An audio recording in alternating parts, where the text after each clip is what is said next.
Hello and welcome to Coffee on the Coast. I am your host today, Tina Prigge, and we are so excited because we are going to be talking about the razzle dazzle of evergleam trees with Barb Bundy-Jost. Barb, welcome back to Coffee on the Coast. How's everything going?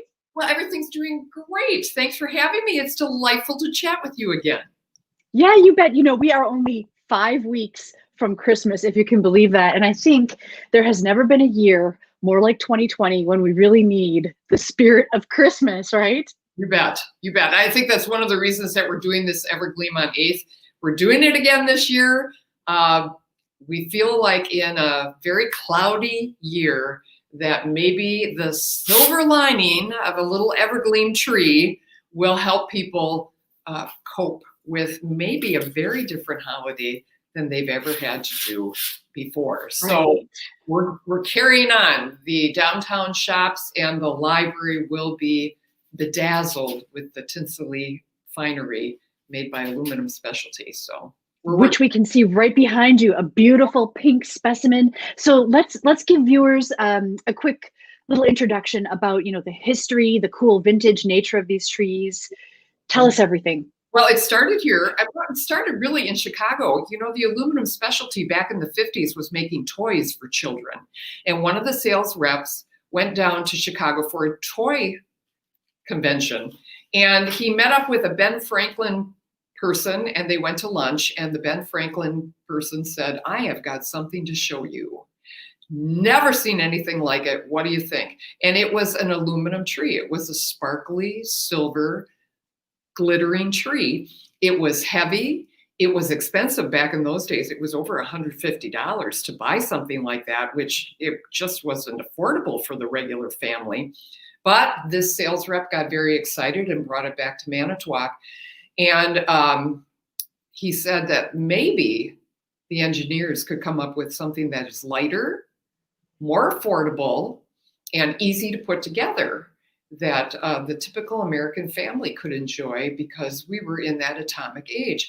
Well, they came up with the first evergleam tree, which was a little bit of a chore to put together. And that's something I'll show when we do our talk at the library on December 9th. I'm going to give a little history, but it came in a package and the branches weren't put together. You had to put the branches together on that tree. And it really was a fiasco to put it together. And then they weren't stored in these little sleeves that they come in. And it wouldn't fit in a nice little box like this. Actually, they stored with the branches upright in a tray. So you had this huge tray of many branches. So it went back to the engineers and they came up with this wonderful little system of putting it into a sleeve and then packing it into a smaller box so that you could store it. And it was easy to take care of. I know this little tree right here, this 22 branch 2-footer that I loved and had to have, cost me $100. Original price was $1.95.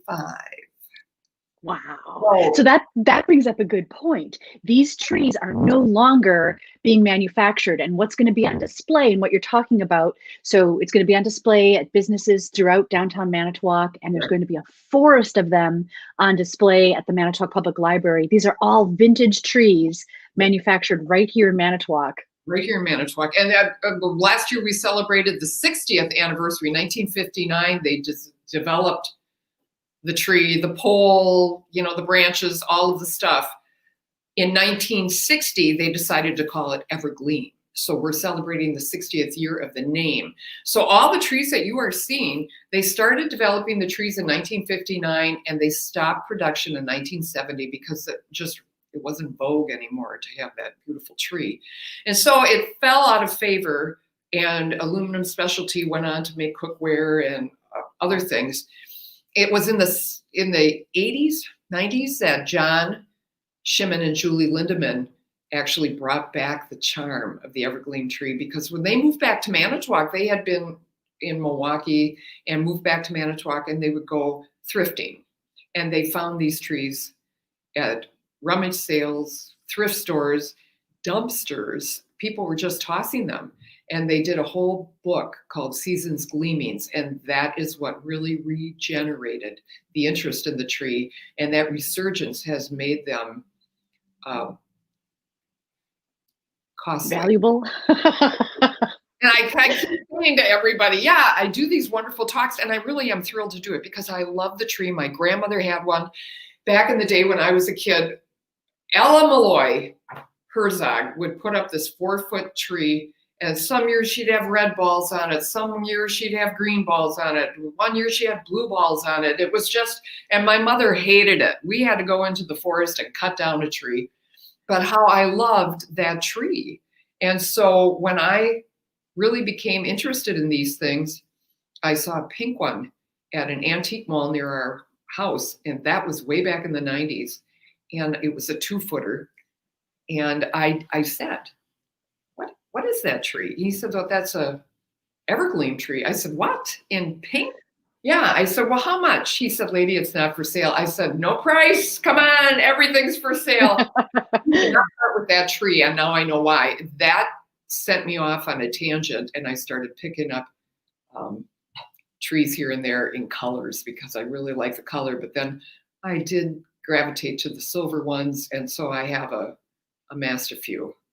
How many in your collection approximately? I think I'm about number 50 is on its way to me, and I only say that because I've got 3 daughters, and I don't know if they'll love them as much as I do, but I like to have one for each of the kids. So if they don't want to flip it someday, but I did manage to pick up the big 5-0.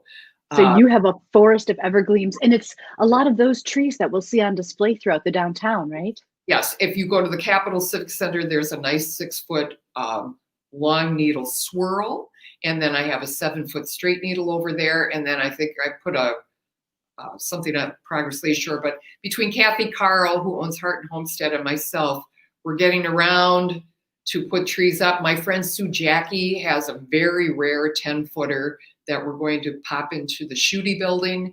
And then Fran has about 200 trees. I mean, I'm small potatoes compared to Fran. And she's going to bedazzle the library with her collection.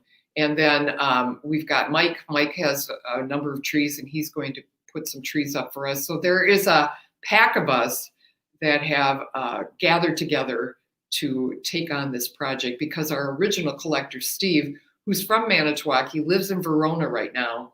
Because of the pandemic, he's laying low, and so he's not going to tap into his, I don't know, I think he has like 400 trees. That's amazing. Well, thanks to you and the pack for making your treasures available so that all of us can enjoy the holiday spirit. And let's tell people you are going to be doing a talk about this where they can actually see more of the trees. So we're talking Wednesday, December 9th. It's going to be 6 p.m. and this is going to be live streamed on the Manitowoc Public Library Facebook page. So you can watch it live. Highly recommend that so you can participate and ask questions. But it will be available after that too, in case you don't catch the live. Barb, what should people know about tuning in? If you have a Facebook account or tap into the library, it is the Manitowoc Public Library's Facebook page. There will be a live showing, and then they're always very good about posting it so that you can watch it at your leisure, or if you just don't get enough and you need some more, do a rewatch so you can capture moments that maybe you missed.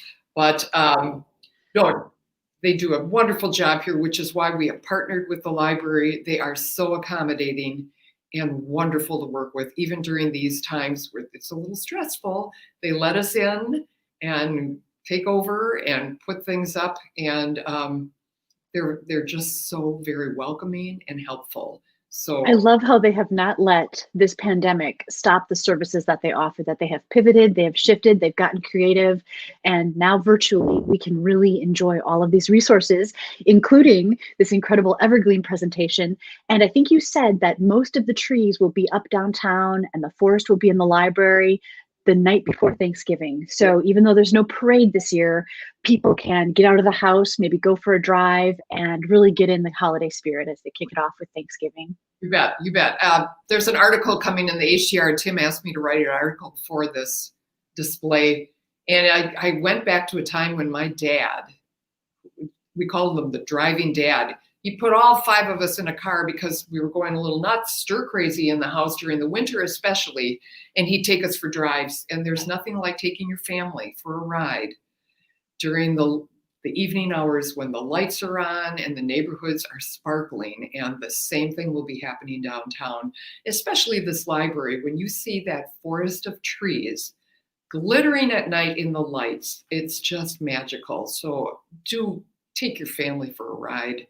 It's a way to survive this craziness. So please. And tune in for Sparkle, the History of Aluminum Trees. It's going to be with Barb Bundy-Jost, Wednesday, December 9th, 6 p.m. And that'll be live streaming on the Manitowoc Public Library Facebook page, which is facebook.com/Manitowoc Library.